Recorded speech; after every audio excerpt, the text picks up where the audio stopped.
We're finally entering the state of Nevada, home to Las Vegas and apparently some mafia shenanigans back in the day. This state has its fair share of horror stories. From ghosts to creepy people, these viewers sent in their allegedly true and creepy experiences from Nevada. As always, if you have a story that you would like to share in a future episode, whether it's from your home state or somewhere else, be sure to submit it at swampdweller.net or the email you can find in the description down below. I'd love to share your story with everyone here in the swamp. It's stories like yours that help keep this show going on a daily basis. Now, be sure to sit back, relax, hit that like button if you haven't, and be sure to subscribe if you're new, and get ready for some allegedly true Nevada horror stories.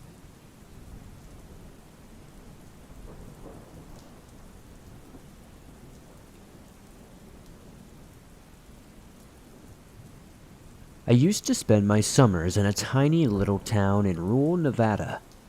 My grandparents had about an acre of property that was connected to my great-aunt's 2-acre property. It was a tall, high desert landscape right on a riverbed. It had tons of huge cottonwoods, and weird things used to come up from the river all the time. Badgers, cougars, etc. I had 4 loud and fearless dogs that kind of roamed our part of the property and kept us aware of coyotes, deer, etc. If anything came near our fence line, you would know. So basically, to paint the picture, it's a country setting, with loud barking dogs, lots of critters everywhere, etc. Well, my aunt's property had 2 houses. There was her main house and this house called the doghouse. It was built when her husband was still around. It was pretty much his man cave. It was super tiny 1-bedroom house, and it had a huge garage for doing metalwork, carpentry, machine stuff, etc. It was filled with his fishing and hunting gear. His friends would come over and they would drink beer while working on stuff. He passed away about 6 years prior to this. At this time, my aunt sold things that she no longer used and rented it out. She had this woman named Sherry rent it out first.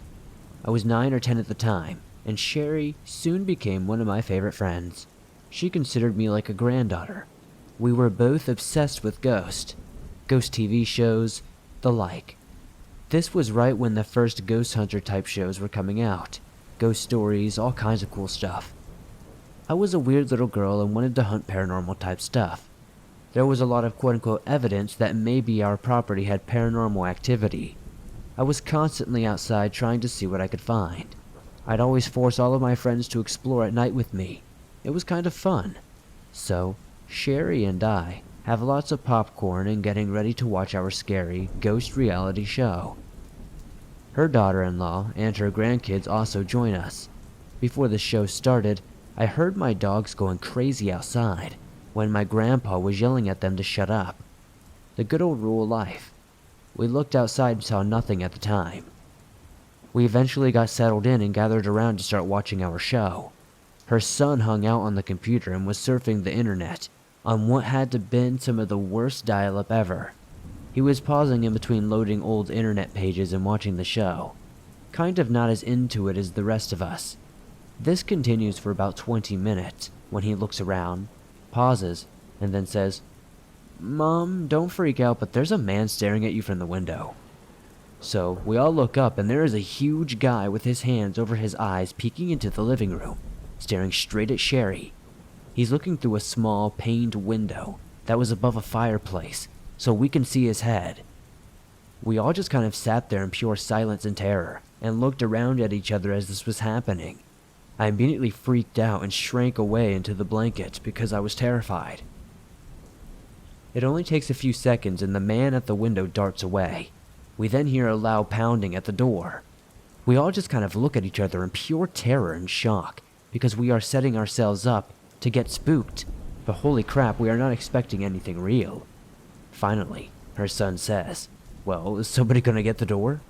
We all say no, and I continue to shrink away into my blanket on the couch. Her son grabs a gun and runs to the door. He doesn't see anyone through the peephole. He slowly opens the door to find whoever it was had taken off. We called my grandparents, great aunt, neighbors, and no one was out there. No one had any idea who could be either. We then called the police, and they came out and took our statement, but nothing really ever came of it because they never found anything. Whoever it was ran away really fast. It was a dumb, unnecessary, scary moment. It was something that I don't think I'll ever forget.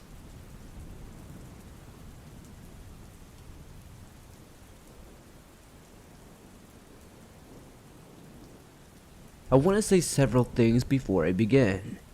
First, this happened many years ago. I'm 27 now, but this took place when I was around 18 or 19.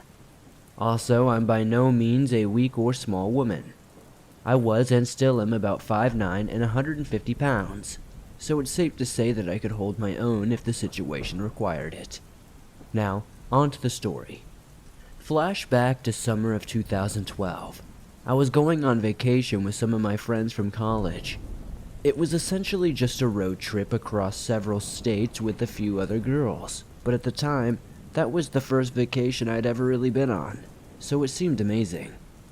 Our starting place was in central Nevada, where we were all from, and we planned on going all the way to Rapid City, South Dakota. In hindsight, it probably wasn't wise of 5 girls to travel that far all alone.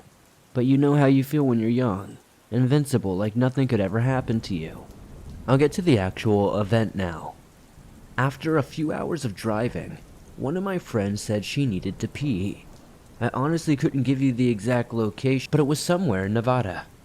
It took about 20 minutes, but we finally found a rest stop where we could pull over, use the restroom, and just relax for a moment. I relieved myself, grabbed a snack from the car, and wandered over to the bench to sit alone for a while. As you can imagine, being trapped in a hot car with 5 other girls for hours on end really put a strain on our friendship. Maybe 5 minutes passed of me just sitting there and staring at the sky, when an older man, possibly in his 50s, came and sat beside me. Cool, whatever, free country. There weren't that many benches, and the sun was just starting to set. So it's not like it was extremely dark or anything. He tried to chat me up and the usual small talk, but I wasn't really interested in talking to him. He said, "How are you? Where are you from? What's your name?" etc. But I tried my best to convey that I wasn't interested. I was giving him one-word answers and refusing to make eye contact with him, but he wouldn't let up. I was starting to wonder why my friends were taking so long to pee, when he popped the question, "How much?"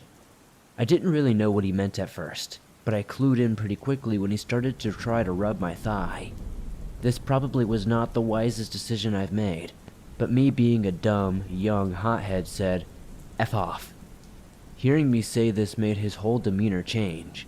He stood up, looming over me, and said something to the effect of, "You should be more respectful." He tried once more to grab at my arm, but I pushed him off and stood up. Now that I was face to face with him, I could see that I was at least 4 inches taller than him. Seeing that I was bigger than him, he felt intimidated, backed off, but not before calling me a bitch. I tried to act tough and walk away confidently, but I broke down sobbing once I was a few feet away from the car. To my surprise, all my friends were already sitting there waiting for me. Apparently they had just assumed that I was having trouble in the bathroom, although they should have noticed that I wasn't in there. They comforted me as I cried and told them what happened, but I'm still angry that they didn't come look for me, being that I was the youngest of the group. We continued our way to Rapid City and made it there in record time without any other incidents.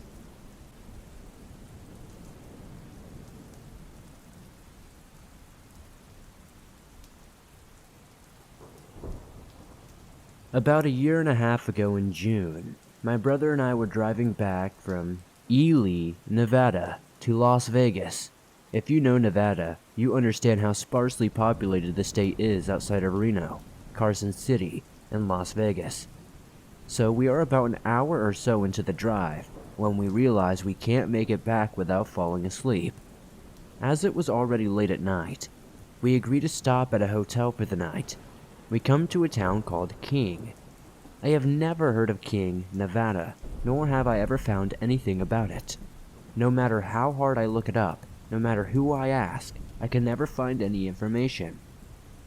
It looked like one of those old western movie towns where it's one road with the little buildings on each side, about the same size as one of the towns. All there really was of note was a hotel we stayed at called King Hotel and a McDonald's. The few other buildings didn't seem really worth looking at. We have not seen anyone or any cars while driving in the town. We got into the hotel to see the only person we have ever seen in the place, the single clerk at the front desk. We get our room key and go straight to bed. We are woken up by talking outside, sometime around 8 a.m., because when we woke up, we realized there was no clock in the room. In fact, there was only the beds, toilet, shower, and sink, not even a dresser or TV. We go outside to leave. The hotel clerk isn't there, so we leave our key at the desk. No one else was ever inside the hotel. We still haven't figured out where the talking came from. We go to the McDonald's to eat, however it's drive-through only. We order our McMuffins and drive through. Then we go to the corner to pay and get our food at the next window. We see the bag already sitting on the shelf outside the window, with the window closed and dark. We get our food and leave without paying. We didn't want to stick around anymore. We were honestly getting a bit scared at this point. There was no cell service, nor did we ever remember arriving there. We just remembered suddenly finding ourselves in that town. I was reminded of this a few hours ago because I was listening to the Swamp Dweller show and heard a story that was similar to mine in Utah. We only ever saw one person there, the hotel attendant. We drove for half an hour before we saw any road signs again. He and I both remember it the same, so I don't think we hallucinated or anything. Does anybody have any idea what we experienced?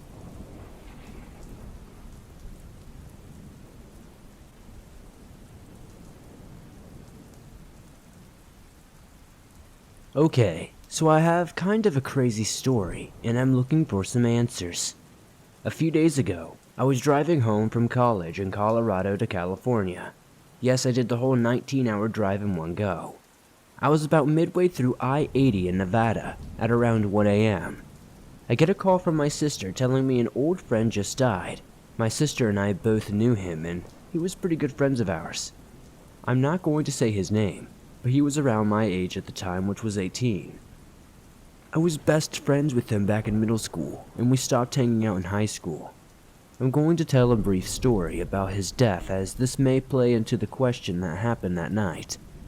His dad posted a video to YouTube explaining this. Apparently 6 weeks ago, he woke up with a spiritual awakening, and he was starting to concern his parents. He turned into a different person entirely, but at the same time, he mended his parents' hurt relationship and reconnected his disjointed family. A couple of days before he died, he took his mom into a dark room in his house and told her his wings just grew. A couple of days after that, he died in a car crash from accidentally swerving off a mountain road. The day before he died, his parents said he stated that all he wanted to do was spread love to 7 billion people on Earth. Back to what happened in my car. After hearing this news, I felt bad. I turned off my music and sent out a prayer to him and his family. About an hour later, I was gazing out to the beautiful stars through my windshield. Out of nowhere, this blue glowing orb flew out of the sky right in front of me and then flew off into thin air. There was a trail of orange sparks behind it. It was beautiful. I'm not a crazy person and have never been the type to hallucinate anything. This whole thing took about 2 seconds. It was probably 500 to 600 feet in front of me. I have been going through beating an addiction and have been off the substance for 2 weeks now, and it has been hard on me. But in the last 2 weeks I felt more like a new person than ever before. I enjoy the little things more and live for life, not my past addiction. I also feel like the chances of this orb flying in front of me, him dying, and all of this happening within 2 weeks into beating my addiction can't be a coincidence. Before this, I've never even believed in paranormal stuff at all, but my mind is slightly changed after this. It's not necessarily the most terrifying story, but it's strange and beautiful at the same time.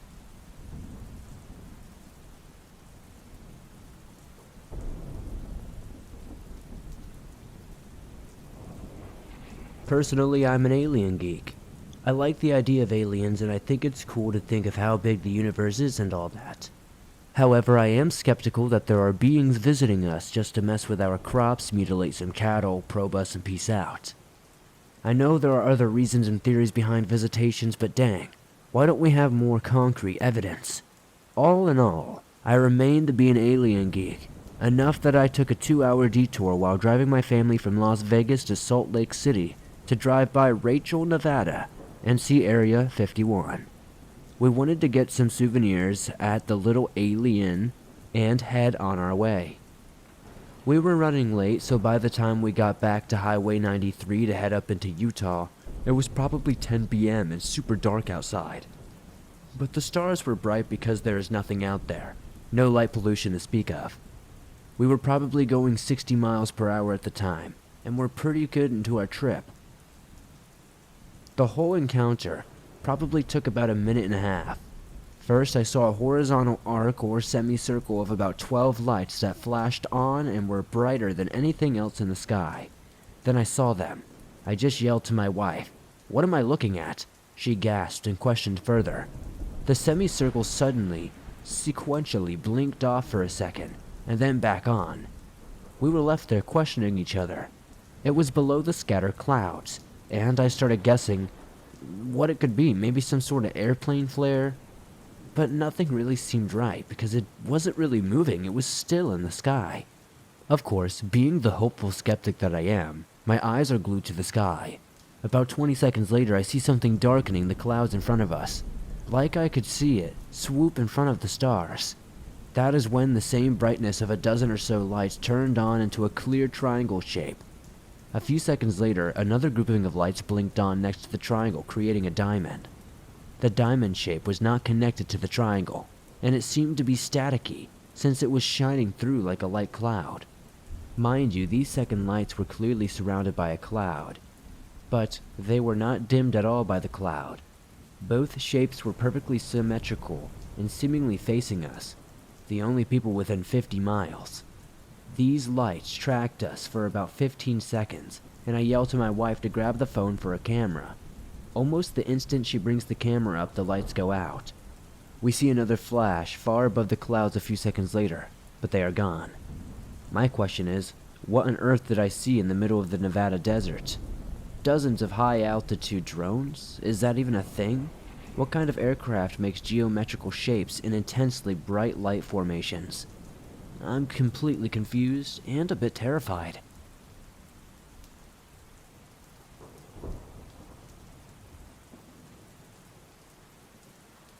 On our way home from a camping trip, my family stopped by the Oak Springs trilobite site to fossil hunt.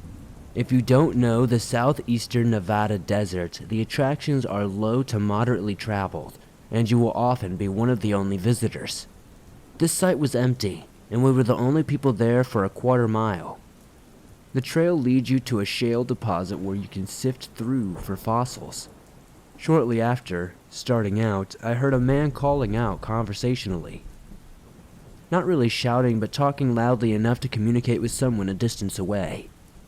I was facing west on a south-facing slope, and he sounded like he was down to the left, closer to me than the highway. I paused and looked around. There was no dust or engine noises coming from OHVs, so no crunching or footsteps were happening. It was completely silent. There were flies buzzing about and decided a bug buzzed in my ear. A minute later, I heard another man call out, this time up the slope to my right. Probably another bug, I thought. Sounds can be strange in the rocky canyons. No big deal. We came upon the site, dug around for about 30 minutes or so, and found a few unimpressive specimens and headed back to the truck. At this point, I had forgotten all about the voices. Driving away, I asked my husband, "What do you think that was?" It was pretty cool. I'm the rock hound and never knew if he's enjoying my hobby or not as much as I am. He replied, "Sure, it was pretty cool." Pause. But I kept hearing these voices, and I couldn't tell where they were coming from. He had a face shield over his ears the entire time, making it unlikely a bug could have buzzed in there. He said he was hearing them on the way back to the truck as well. He heard them calling out at least 3 times. Caliente is nearby, and Pioche is a bit further. And both towns have histories dating back to the ye olde mining days and Mormon frontiering. There's a lot of railroad, gunfights, and Native American raid stories. Some weird Warren Jefferson type stuff as well. Not to mention Area 51 being a short, relatively nearby area. Now, we are atheists and skeptics, don't believe in ghost stories, and neither of us have ever had paranormal experiences. But this one had us scratching our heads.